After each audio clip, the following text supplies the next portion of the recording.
آخرین پیشواز پیوندان نبی محمد بچگانوف برای قبول او به فرودگاه آمدند، اما نبی محمد دیگر از در مقرره فرودگاه بیرون نمی آید.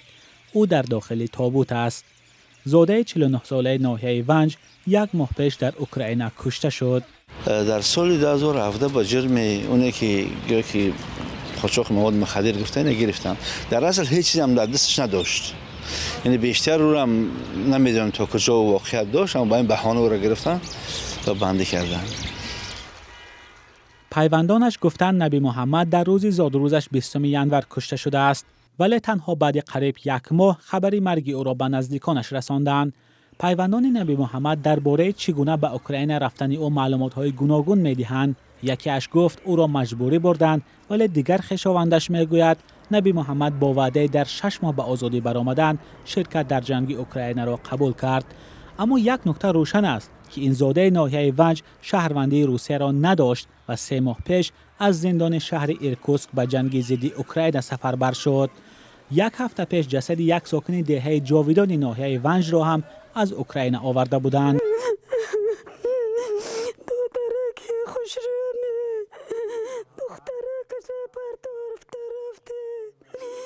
این شب و روز چنین گریه تلخ را میتوان از بسیار خانه ها در هر گوشه تاجیکستان شنید. اشک در سوگ عزیزانی که در روسیه زندانی بودند ولی جسدشان از اوکراین آمد.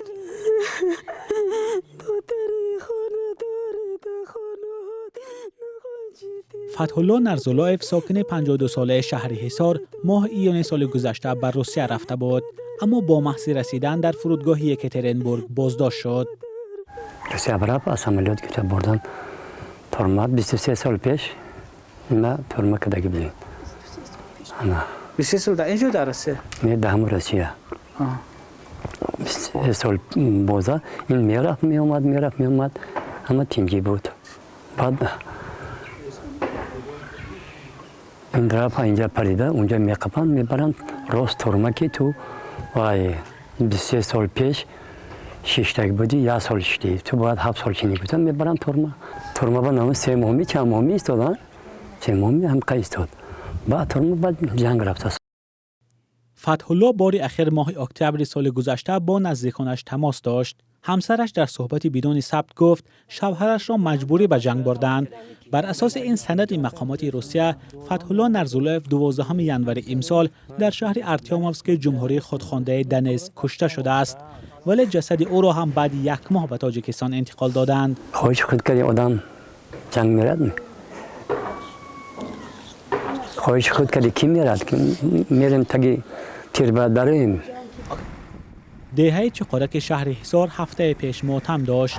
علاوالدین مهردین ساکن دهه چقرک شهر حصار یکی دیگر از قربانان جنگی روسیه و اوکراین می باشد.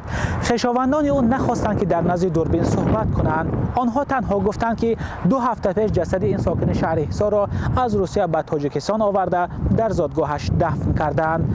خویشاوندان علاوالدین گفتند که او بیش از 10 سال اخیر در یکی از زندانهای روسیه ادای جزا میکرد و 2-3 ماه پیش مجبوری به جنگ اوکراین برده شد. یکی از فرزندان علاوالدین در صحبت بدون میکروفون به ما گفت پدرش را درست به خاطر ندارد و او دیگر هیچگاه پدرش را نخواهد دید. مقامات تاجیکستان مایل نیستند درباره هلاکت شهروندان کشور در جنگ روسیه با اوکراین صحبت کنند، اما جستجوی رادیوی آزادی نشان داد که سال گذشته انتقال تابوت‌ها به تاجیکستان یک بار زیاد شده است. همساله از کشورهای خارجی و به خصوص از روسیه کمتر از 1000 تابوت شهروندان تاجیکستان را می‌آورند. از جمله سال 2021 950 و 2018 966 شهروند تاجیکستان در خارج کشور از جمله در روسیه وفات کردند. اما سال گذشته تعداد تابوت‌های انتقال شده به تاجیکستان یک بار به 1600 رسید. 600 تابوت بیشتر از سال‌های گذشته. نکته جالب دیگر این است که مرگ و میر شهروندان تاجیکستان در خارج به خصوص در نیمه دوم سال گذشته زیاد شده است. اگر در 6 ماه‌های اول همگی 486 شهروند تاجیکستان در بیرون از کشور و از جمله در روسیه فوتیده باشند، پس در نیم ساله دوم تعداد فوتیده‌ها الکی از 1100 نفر گذشته است. ماه سپتامبر سال گذشته رئیس جمهوری روسیه ولادیمیر پوتین سفربری نیروهای احتیاطی به ارتش و یا موبیلیزاسیون اعلان کرد و به اطلاع رسانه‌ها زندانیان از روسیه بعد همین فرمان به جنگ اوکراین برده شدند.